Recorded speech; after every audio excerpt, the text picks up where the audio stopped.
One important fundamental thing to know about Photoshop, in addition to all the cool brushes and tools that we can use just for a drawing tool, Photoshop can be used for a lot of different things, including photo manipulation, photography,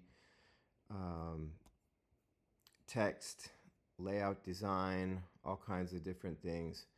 But regardless of the application that you're going to use it for, the fundamental thing to know about is this window right here called layers. And the concept of the layer is this. I'm going to turn off some visibility here, and I'm going to draw something really quickly. I'm just going to use the default black, and I'm going to draw into this layer, and what you'll notice is that when I draw onto that layer, the whole thing moves around. But if I instead put a new layer over the top and draw again, I'm going to make my brush a little bit smaller, and I draw again,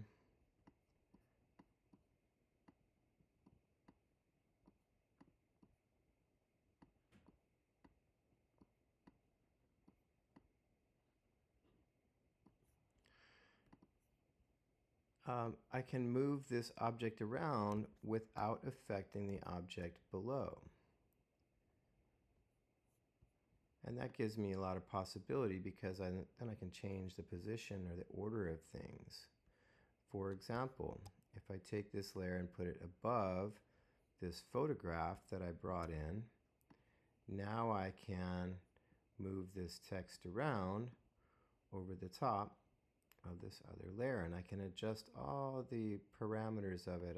There's so many different things that I can do here with this text or with this layer, because it's not connected to the other layer. You'll notice that when you make something, this little box shows up. Those of you that worked in Illustrator last year, you know that this little box can help you to do some different things. So whenever you transform something, you have to either say, no, I don't want to do that, and cancel, or say yes and commit to the transformation by pressing done. There's other things you can do as well.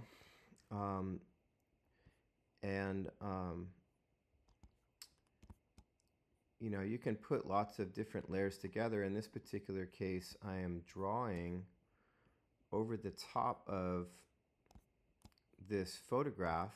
So I put a new layer up above that would allow me to see through to the image below. And I can reposition this and move it wherever I want.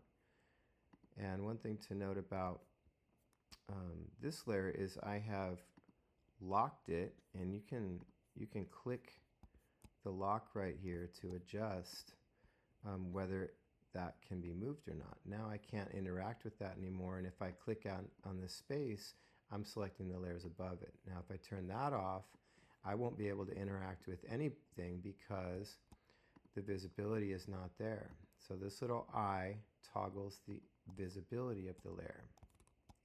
I'm going to unlock this for a second. And there's one more thing I want to point out, is this area right here.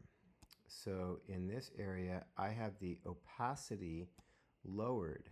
And to lower the opacity means to make it more transparent. At 100% opaque, that's the original full intensity of the image. As I lower the opacity, it becomes more see-through. And I like that because it lightens it and allows me to see my lines over the top. When I get it to somewhere that I want it to stay, I can click the lock and keep that in place. I'm going to turn my drawing layer back on, and I'm going to lock it as well.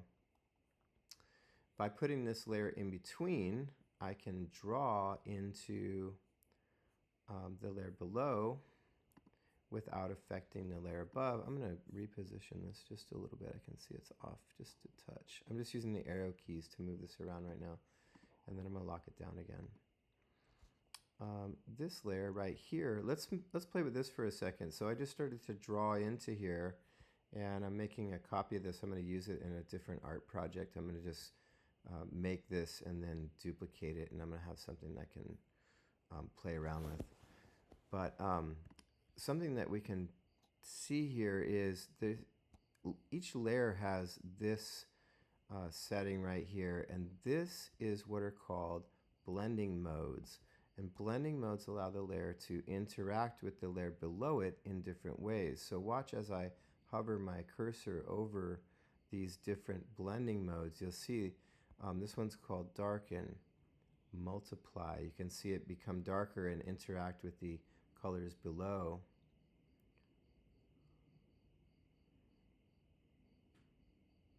And this group right here darkens. This group here lightens. This group is a mix of darkening and lightening. They all have kind of unusual reactions. It's hard really to anticipate what the look is going to be until you experiment with it a little bit. Oh, that's cool.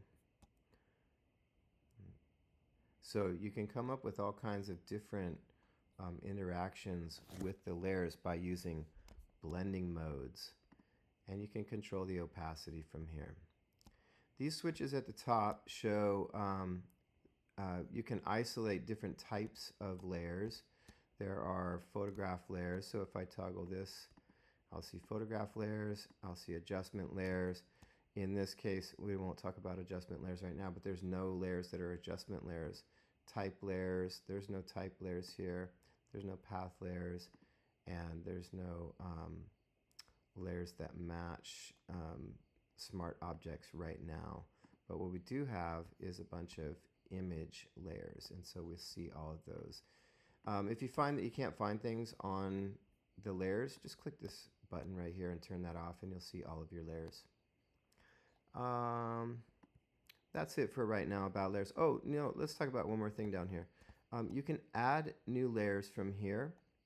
You can group layers together as well. So for example, if I wanted this and this to be connected to each other, I can, or maybe I'll take all three of these and group them together. So if I hold the shift key, I can click on the top one and then click on the bottom one, and all three of these get selected. Then I can click create a new group, and I'll get a folder. I can name the folder. In this case, I'm going to name it skull, and then I'm going to open that folder, and you'll see that all of those layers are inside of that one folder. So sometimes when you're working in Photoshop, you get lots and lots of layers, and it's good to organize them to keep them from becoming too confusing. You can get hundreds and hundreds of layers going on in a Photoshop document. If you need to get rid of a layer, you can unlock this. Like say for example, I wanted to get rid of this layer. You just hit the trash can right here, and it'll throw that layer away. I'm going to press Command Z and undo that action. Okay, that's it for layers for right now.